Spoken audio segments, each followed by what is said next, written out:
Hello and welcome to the YouTube channel invest in charts. मेरा नाम है Bahar Prakash and I am a swing and intraday trader.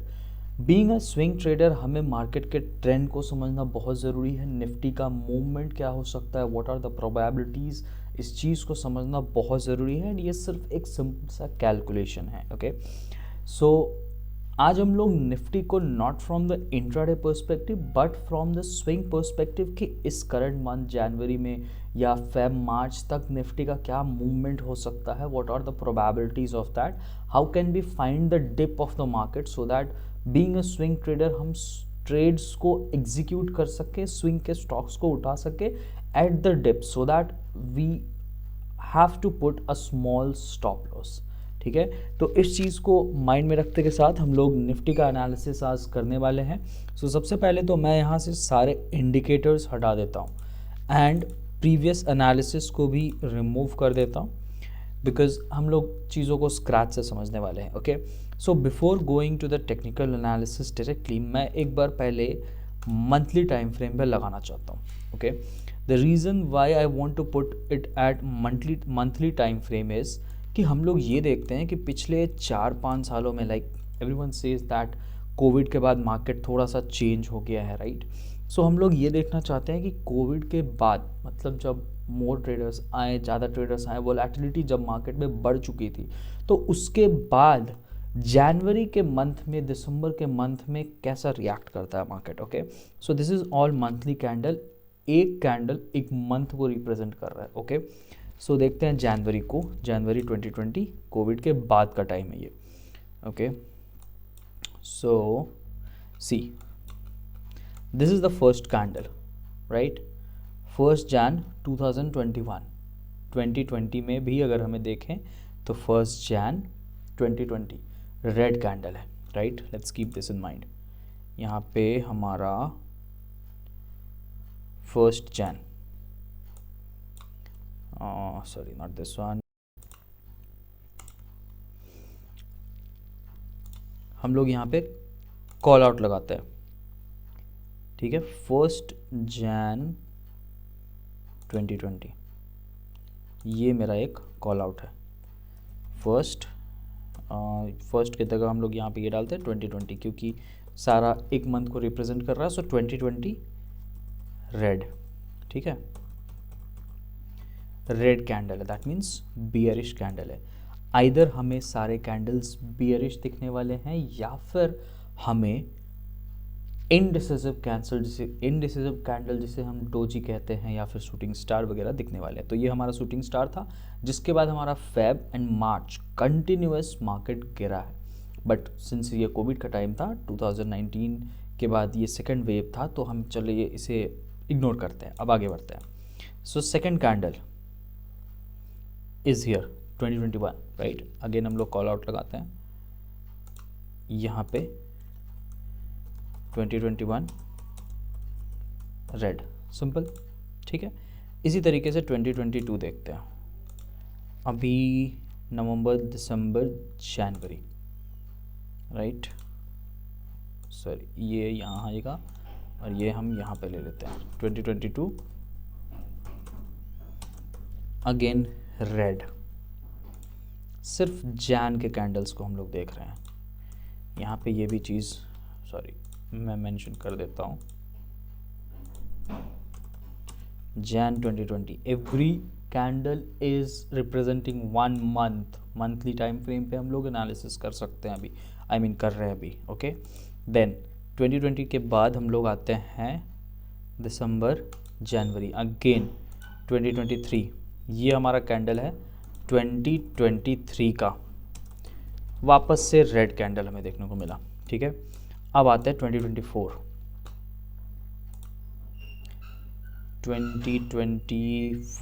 Here it is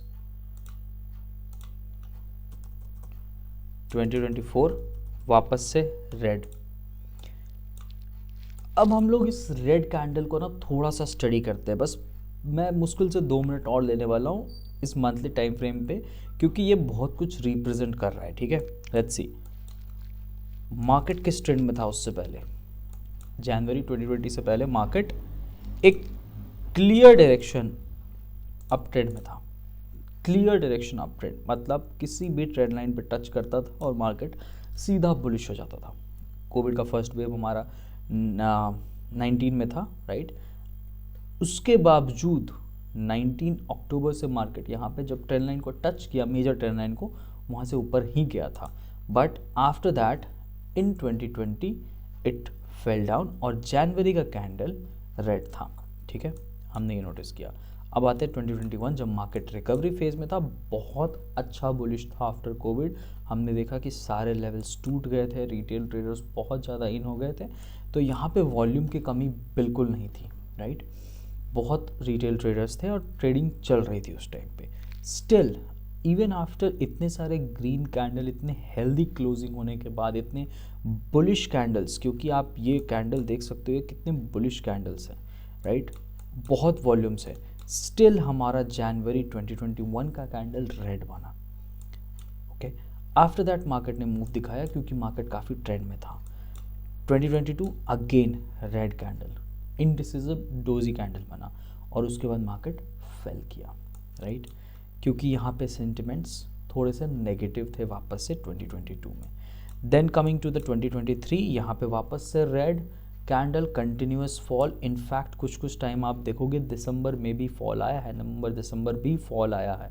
आप यहाँ देख सकते हो ये जनवरी का कैंडल है, तो दिसंबर एंड नवंबर, फॉल नवंबर से ही स्टार्ट हो जाता है क्योंकि एफआई सेल करना स्टार्ट कर देते हैं फॉर क्रिसमस, न्यू ईयर, और जितने भी म्यूचुअल फंड्स होते हैं जिनके ईयर क्लोजिंग होने लगते हैं तो वो वहाँ से फंड एग्जिट करते हैं, जिस वजह से नवंबर से सेलिंग स्टार्ट होता है, सेलिंग प्रेशर। नवंबर दिसंबर जनवरी फेब भी रहता है थोड़ा, क्योंकि उसके बाद मार्केट में लिक्विडिटी आती है।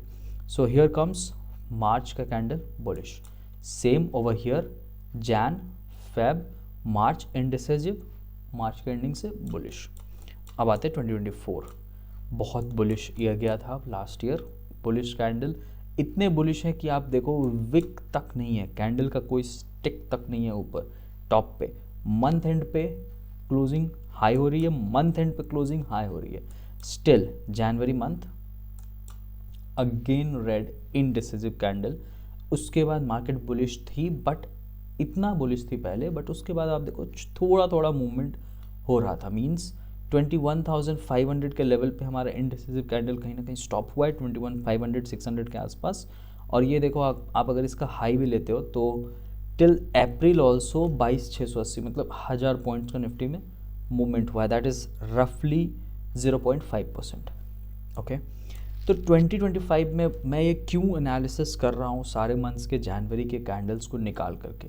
The reason why because is हमारा भी कहीं ना कहीं नवंबर अक्टूबर एंड से मार्केट गिरना शुरू हो चुका है और यहाँ पे हमें सिंबल्स मिल रहे हैं कि जनवरी में there can be a fall.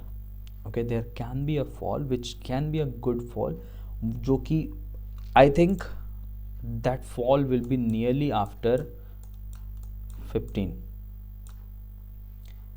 Second week के बाद ये फॉल आने के चांसेस थोड़े ज़्यादा हैं। ओके,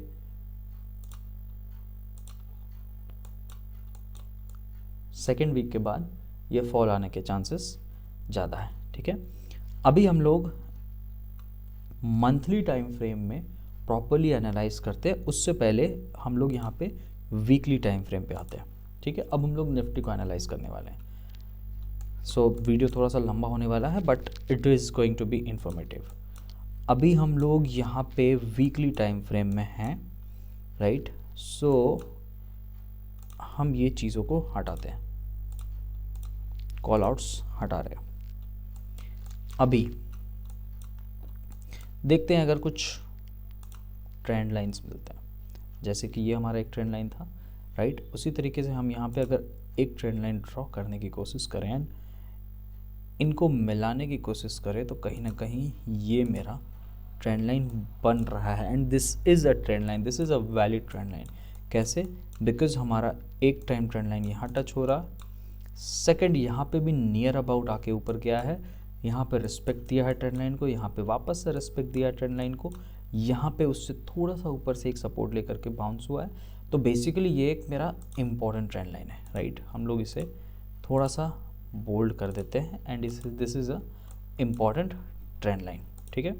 अभी हमारा इम्पॉर्टेंट ट्रेंड लाइन बन चुका है। Let's see the next trend line. तो ये हमारा एक ट्रेंड लाइन बना, राइट। अभी हम लोग अगर इसी चार्ट के ऊपर एक ये ट्रेंड लाइन रखें,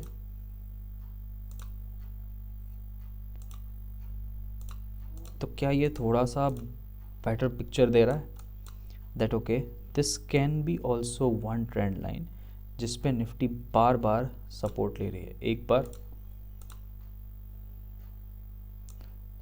दो बार, तीन बार, चार बार, पिछले वीक में भी इसने सपोर्ट लिया है यहाँ पर। तो ये 4 बार इसी ट्रेंड लाइन पे सपोर्ट ले रही है, राइट। अब डेली टाइम फ्रेम पे आते हैं। इस डेली टाइम फ्रेम पे मार्केट ने एक स्ट्रक्चर बनाया है यहाँ पे हायर लोज का, राइट। यहाँ से मार्केट नीचे ऊपर नीचे ऊपर, यहाँ पे अगर हम लोग मार्केट को देखें करेंटली इस सिचुएशन पे है। So this is higher low higher low higher low higher low higher low, यहाँ पे लोअर हाई बना दिया इस ट्रेंड लाइन को, बट प्रॉपरली ये तोड़ नहीं पाया निफ्टी, राइट। अगर हम लोग इसे एक रेजिस्टेंस समझे, यहाँ पे एक फॉल्स ब्रेकआउट हुआ, जितने भी सेलर्स थे इस कैंडल के हाई पे उन्होंने सेलर्स ने लिया होगा जिसके ऊपर एसएल था, और यहाँ पे सेलर्स जीत गए और मार्केट पूरी तरीके से गिर गया। So what can be the next move जो मैं प्लान कर रहा हूँ बेसिकली, अब उस पॉइंट पे आते हैं, ठीक है। सो अगर मैं यहाँ पे देखूँ वीकली टाइम फ्रेम पे वापस से जा करके, this is my institutional level. अभी इंस्टीट्यूशनल लेवल क्या होता है? जहाँ पे इंस्टीट्यूट्स बाय करते हैं। Why am I saying this is an institutional level? The reason because 1, 2, 3 अभी यहाँ आया नहीं है, राइट। 3 बारी इसने जब सपोर्ट लिया यहाँ पे first time, this is a bullish green candle, बहुत ही बुलिश कैंडल, बड़ा कैंडल बना है इसी जगह से, right. Second time reversal pull back, third time यहाँ पे ये वापस से आकर ऊपर जाने की कोशिश कर रहा है। So this is a major trend line जहाँ से बार बार ये सपोर्ट ले रहा है, राइट। अब इसको डेली टाइम फ्रेम पे देखते हैं। सो डेली टाइम फ्रेम पे मार्केट ने यहीं से रिवर्सल क्यों लिया? क्या यहाँ पे कुछ है? अगर हम इसे देखें तो टॉप टू बॉटम कनेक्ट कर दिया। क्या यहाँ पे 0.5 का फिब लेवल है? तो 0.5 का जो फिबोनाची लेवल है वो बहुत ही इम्पॉर्टेंट लेवल्स होता है, ओके। 0.5 एंड 0.6।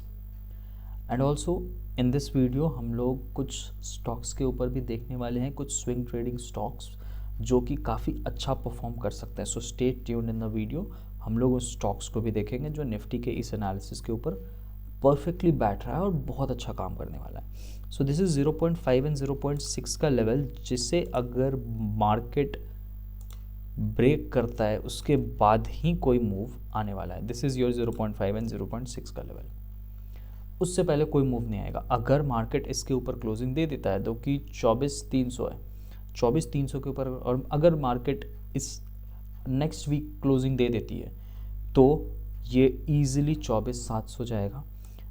एंड अगर यहाँ पे कंसोलिडेशन दिखा तो मार्केट इसके ऊपर भी जा सकता है। This is my bullish scenario. अगर यहाँ पे मार्केट इसके ऊपर क्लोज होता है तो 24,300 के ऊपर, तो अब देखते हैं डाउन साइड की प्रोबेबिलिटी। मार्केट यहीं से रिवर्सल होने के 2 कारण थे। सबसे पहला, यहाँ पे गैप फिलिंग हो गई। आप यहाँ देख सकते हो, जब मार्केट गिरा यहाँ पे एक गैप बन गया था। यहाँ के बाद मार्केट डायरेक्टली लोअर परसेंटेज पे यहाँ पे 2% नीचे खुल गया था और यहाँ पे गैप बन गया। तो मार्केट को गैप्स पसंद नहीं है, you might have heard this multiple times. तो इस गैप को मार्केट ने फुलफिल कर दिया यहाँ से, ठीक है। अभी पहली चीज़ तो ये, दूसरा 50 डे EMA लगाते हैं। अभी जैसे 50 डे EMA हमने लगाया, यहाँ पे आप देख सकते हो 50 डे EMA को मार्केट बहुत रेस्पेक्ट करता है एवरी टाइम। यहाँ पे मार्केट EMA पे गिरा, वापस ऊपर गया, EMA पे आया, कोशिश किया इसने कि ये जो फॉल था इसे सरवाइव कर सके। 50 डे EMA पे इसने कोशिश किया, इसीलिए यहाँ पे कंसोलिडेशन हुआ। इस कंसोलिडेशन के बाद मार्केट वापस से गिर गया, राइट। वापस से गिर के कहाँ पे आया, EMA पे। सेम चीज़ कहाँ पे आया, EMA पे। EMA पे कंसोलिडेट करके संभलने की कोशिश किया इसने, राइट। इसने ऐसा नहीं है कि संभलने की कोशिश नहीं किया, बट स्टिल नहीं संभल पाया, गिर गया। EMA पे आया है, वापस से मे बी यहाँ पे ये ब्रेक डाउन करेगा, यहाँ पे कंसोलिडेट करेगा, वापस से संभलने की कोशिश करेगा। अगर संभल गया, बायर्स आ गए तो यहाँ से ऊपर मार्केट जा सकता है, अदरवाइज मार्केट डाउन आ जाएगा, ठीक है। तो ये हमारा सिंपल सा प्लान है। 50 डे EMA जब तक ये नहीं तोड़ता एंड ये 0.6 का लेवल, मार्केट इससे ऊपर नहीं जाएगा। That's very very obvious. यहाँ पे इसे वीकली क्लोजिंग देना पड़ेगा, नॉट डेली, वीकली क्लोजिंग। मैं वीकली क्लोजिंग इसलिए बोल रहा हूँ क्योंकि वीकली टाइम फ्रेम में आप देखोगे ये बहुत ही बड़ा बियरिश कैंडल है, तो यहाँ पे सेलिंग प्रेशर बहुत ही ज़्यादा हैवी है। 24,700 पे बहुत हैवी सेलिंग प्रेशर है। इस वजह से यहाँ से मार्केट जब ऊपर जाएगा तो काफ़ी तेज़ी से ऊपर जाएगा, बट गिरेगा भी यहाँ से बार बार, इतनी आसानी से इसे ये ब्रेक नहीं करेगा। अभी तक ये इनसाइड कैंडल ही चल रहा है, यहाँ पे एक इनसाइड कैंडल स्ट्रैटेजी भी होती है। तो अगर मार्केट इसको ब्रेक डाउन करके 23,500 के नीचे चला गया, 23,500 क्यों, क्योंकि वीकली टाइम फ्रेम पे भी यहाँ पे 50 डे में है अगेन वापस से। तो अगर इस लो को ये ब्रेक करता है 23,500 को, मार्केट सीधा इस ट्रेंड लाइन पे आने वाला है, जो आपका मेजर ट्रेंड लाइन था मंथली टाइम फ्रेम पे भी। बार बार इसको मार्केट देखो आप रिस्पॉन्ड देती है, and this is the most important candle. उसके ऊपर कितना भी होल्ड करे, यहाँ पे वॉलेटाइल रहे मार्केट, बट यहाँ पे इसको रिवर्सल देना होता है इस ट्रेंड लाइन पे। ये बहुत इंपॉर्टेंट ट्रेंड लाइन है। सो हमारा नेक्स्ट सपोर्ट क्लियर है, हमारा पिक्चर प्लान बिल्कुल सिंपल है निफ्टी में फॉर द अपकमिंग मंथ्स। जनवरी के मंथ में सेकेंड वीक के बाद मैं मूवमेंट एक्सपेक्ट कर रहा हूँ। Either that can be bearish also, that can be bullish also. अगर सेकेंड वीक के बाद, that is after 15th, 2 week के बाद अगर मार्केट इसके ऊपर सस्टेन कर गया तो काफ़ी तेज़ी से ऊपर भी जा सकता है, बट अगर नहीं किया तो मार्केट यहाँ से फिर इस ट्रेंड लाइन को ब्रेक करके नीचे भी आ सकता है। So this is going to be my simple plan, जो कि यहाँ पे रहने वाला है, ठीक है। इस ट्रेंड लाइन तक आएगा। अब निफ्टी के एनालिसिस को हमने देख लिया, बुलिश यहाँ के ऊपर, बियरिश इसके नीचे। अभी इन बिटवीन कुछ भी होता रहेगा, कोई फ़र्क नहीं पड़ने वाला है। अगर आप अच्छे स्टॉक्स में हो, बी इन दैट, होल्ड करो उस चीज़ को, स्टॉक्स को होल्ड करो। जब मूवमेंट आएगा तो अच्छा मूवमेंट उसमें आएगा, बट होल्ड क्वालिटी स्टॉक्स। अब बात करते हैं कुछ स्टॉक्स के बारे में जो कि in between the volatility also अच्छे मूवमेंट दे सकते हैं, swing stocks. Okay, so let's come to that. हमारे पास यहाँ पे 4 स्टॉक्स मैंने पुल आउट किए हैं, मैंने फिल्टर किया है एनालिसिस करके, and this is not any recommendation, this is just a analysis जो कि मैं शेयर कर रहा हूँ, ये अपना स्टडी में शेयर कर रहा हूँ। सो यहाँ पे पहला स्टॉक है हमारा नाइका। टॉप से नियरली 30% करेक्ट हो चुका है स्टॉक्स, काफ़ी करेक्ट हो चुका है स्टॉक। अगर हम लोग 52 वीक हाई मैं ले रहा हूँ, इनफैक्ट ये 52 वीक हाई है भी नहीं, स्टॉक काफ़ी ऊपर से करेक्ट होता आ रहा है, ठीक है। बट अभी हम लोग यहाँ पे देखें तो क्या ऐसा है जो देखने लायक है। सो फर्स्ट थिंग आप देखो, एक ट्रेंड लाइन बनता है, बार बार इस ट्रेंड लाइन पे सपोर्ट ले रही है मार्केट, राइट। अभी इस ट्रेंड लाइन को इसने ब्रेक डाउन किया, यहाँ पे इसने इस ट्रेंड लाइन को ब्रेक डाउन कर दिया। जैसे इसने ब्रेक डाउन किया, लोगों का एसएल हिट हुआ जो कि इस कैंडल के नीचे था, एंड लोग वहाँ से एग्जिट करने लग गए, ठीक है, सिंपल। तो जिनका एसएल हिट हुआ, यहाँ पे एसएल हंटिंग भी हुई और कुछ बायर्स भी आए, यहाँ पे लिक्विडिटी आई, जिसके कारण यहाँ पे आप देख सकते हो एक छोटा सा कंसोलिडेशन हुआ एंड वापस से उस ट्रेंड लाइन के अंदर, आज इस ट्रेंड लाइन के अंदर इसने क्लोजिंग दिया है। अभी तक इसने इतने बुलिश कैंडल होने के बावजूद ट्रेंड लाइन के अंदर क्लोजिंग नहीं दिया था इसने। सो कोई भी नेक्स्ट मूव में अगर मुझे सपोर्ट पे जो कि दिख रहा है 166 के आसपास, अगर ये मुझे यहाँ पे बाइंग का अच्छा मौका मिलता है, एक अच्छे ग्रीन कैंडल यहाँ पे कुछ कंसोलिडेशन के बाद मिलता है, बिकॉज यहाँ पे I am expecting a short amount of consolidation. ठीक है, I am expecting a short amount of consolidation, यहाँ पे कंसोलिडेशन होगा, दिस इज इम्पॉर्टेंट।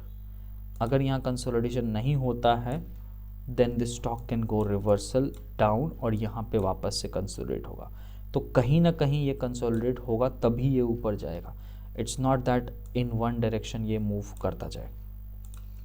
ठीक है, so this is my first stock. अब आते हैं सेकंड स्टॉक पे जो कि है कोल इंडिया।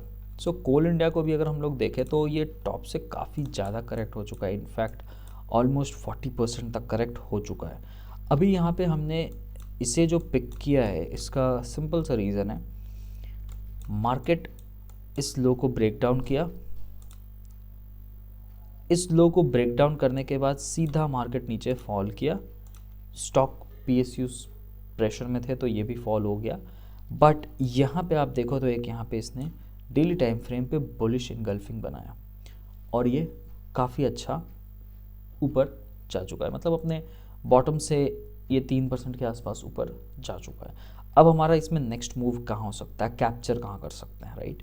सो ये जो हमारा स्पिनिंग टॉप बना है, स्पिनिंग टॉप का हाई दैट इज़ 398 एक इम्पॉर्टेंट लेवल होने वाला है, क्योंकि उसके ऊपर जस्ट 2 रुपीज़ के ऊपर 400 हमारा एक राउंड फिगर भी है। तो अगर 400 के ऊपर ये सस्टेन करता है तो आप इसे बाय कर सकते हो स्विंग के लिए, and this can have a good target at nearly first target. तो मुझे इजीली दिख रहा है इस कंसोलिडेशन 400 के ऊपर कहने का मतलब है ये सपोर्ट के ऊपर भी क्लोज हो जाएगी। 400 से 410 के पास आप 410 के ऊपर इसे ले सकते हो, that will be a safe zone.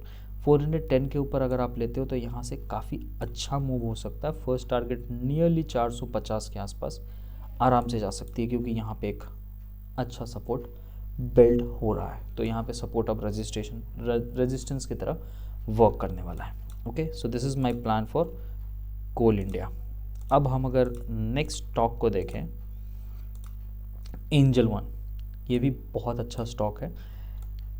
Continuous इस ट्रेंड लाइन पे ये सपोर्ट ले रहा है, कंटिन्यूअस इस ट्रेंड लाइन पे सपोर्ट ले रहा है। जब जब ट्रेंड लाइन के पास आता है यहाँ पे भी कंसोलिडेशन हुआ, यहाँ पे भी कंसोलिडेशन हुआ, यहाँ पे भी हेल्दी कंसोलिडेशन हुआ, उसे एक बार तोड़ा बट वापस से उसी रेंज के अंदर आ जा चुका है। यहाँ पे ट्रेंड लाइन का सपोर्ट है, कंसोलिडेशन का सपोर्ट है।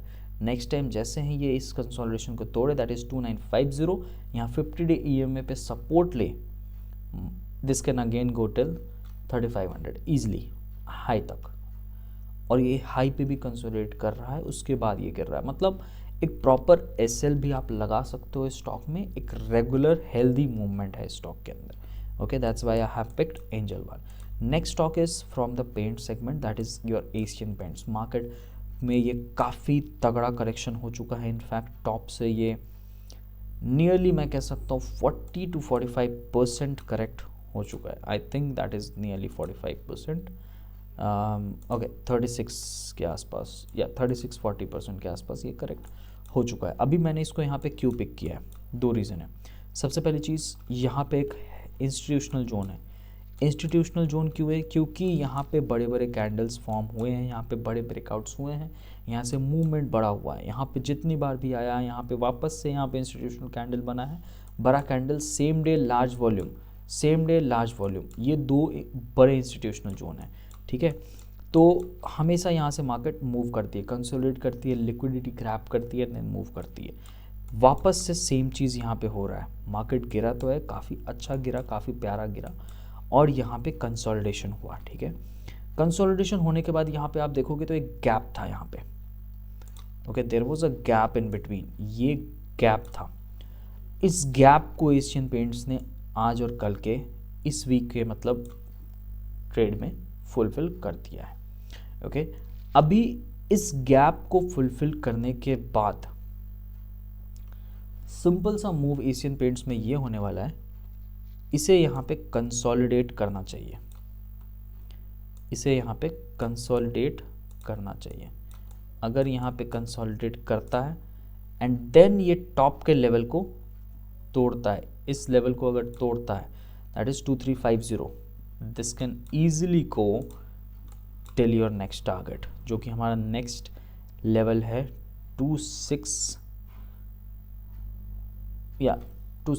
आप 2600 इसे एक लेवल पे मान सकते हो। अगर ये ब्रेक करता है यहाँ पे, अगर होल्ड करता है, अगर ये यहाँ से डायरेक्टली फॉल करके आप 50% स्टॉक को एग्जिट कर लो, that will be a safe side. Still there is a big move यहाँ पे 2 हफ्ते 3 हफ्ते के अंदर ही आ सकता है एशियन पेंट्स में। अगर यहाँ पे कंसोलिडेशन होता है तो यहाँ पे भी आप देखो एक बहुत बड़ा गैप डाउन है, जो कि 2600 के बाद सीधा 2782 नियरली 2800 है। तो 200 का जो मूवमेंट है वो तुरंत ही फुलफिल हो जाएगा। मार्केट इस गैप को फुलफिल कर चुकी है। नेक्स्ट टारगेट स्टॉक का ये गैप फुलफिल करना हो सकता है। So we can take the opportunity even after, मान के चलते हैं हम लोग यहाँ से नियरली 17% का मूव है, हम 10% भी कैप्चर अगर कर पाए ना, that is a big deal in the market.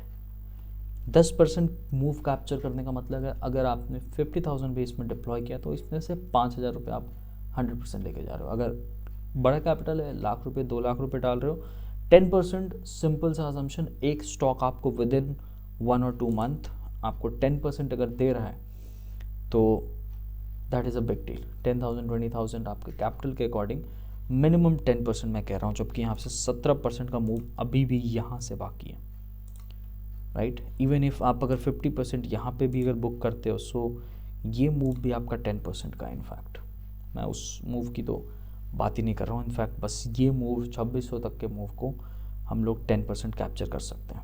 Okay, so in this video यहीं तक हम लोगों ने 4 स्टॉक को देखा, निफ्टी के एनालिसिस को देखा फॉर द अपकमिंग मंथ्स।